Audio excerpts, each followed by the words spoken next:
दोस्तों आज का ये जो वीडियो है वो म्यूचुअल फंड्स के ऊपर है, क्योंकि सेबी ने 18 तारीख को एक ड्राफ्ट सर्कुलर जारी किया है पब्लिक कंसल्टेशन के लिए, जिसमें सेबी ने पब्लिक से राय मांगा है। तो इसके बारे में हम लोग वीडियो में विस्तार से समझेंगे। अगर आप म्यूचुअल फंड में निवेश करते हैं तो कमेंट बॉक्स में हमें ज़रूर बताइए। और एक सूचना है आप लोगों से दोस्तों, इस चैनल पे जितने भी लोग वीडियोस को देखते हैं उनमें से लगभग 70% लोग जो हैं वो इस चैनल को सब्सक्राइब नहीं किए हुए हैं। तो आपसे रिक्वेस्ट है कि प्लीज़ आप इस चैनल को सब्सक्राइब करें, ताकि हम और भी अच्छे तरीके से काम कर पाएँ और आप लोगों को नए नए अपडेट्स लाते रहें। तो चलिए दोस्तों वीडियो को शुरू करते हैं। जैसा कि मैंने कहा कि सेबी ने 18 तारीख को एक नया ड्राफ्ट सर्कुलर जारी किया है।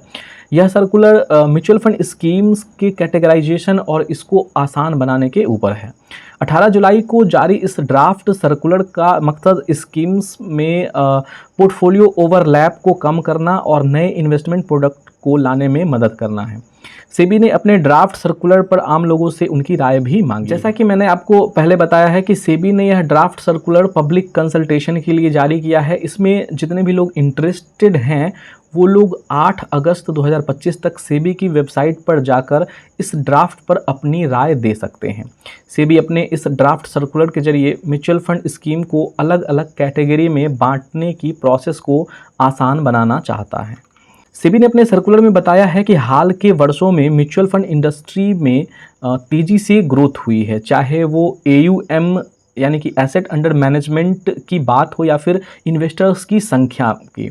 Association of mutual funds in India यानी कि AMFI और इंडस्ट्री के अन्य प्लेयर की तरफ से मिले सुझावों को ध्यान में रखते हुए सेबी ने 6 अक्टूबर 2017 के कैटेगराइजेशन सर्कुलर को रिव्यू करने का फैसला किया है। इसका मकसद ये है कि म्यूचुअल फंड मार्केट में इनोवेटिव प्रोडक्ट्स लाने की गुंजाइश के साथ ही साथ निवेशकों की सुरक्षा और स्कीम की ट्रांसपेरेंसी भी बनी रहे। सेबी ने ड्राफ्ट में कहा है कि इन्वेस्टर्स को स्कीम आसानी से समझने और पहचानने में मदद मिल सके, इसके लिए स्कीम का नाम उसी कैटेगरी के नाम जैसा होना चाहिए।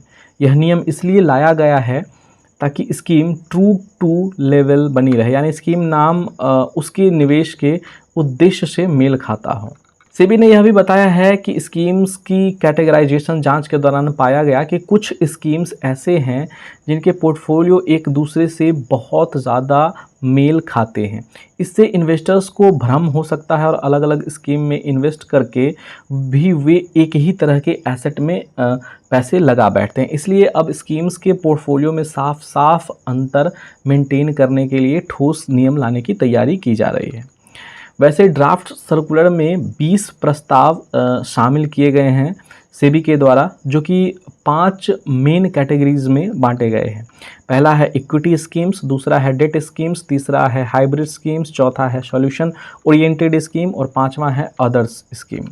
इन प्रस्तावों का उद्देश्य म्यूचुअल फंड स्कीम के बीच फर्क को क्लियर रखना है, ताकि इन्वेस्टर्स को आसानी से समझ आए कि वे कहां और किस तरह के एसेट में इन्वेस्ट कर रहे हैं।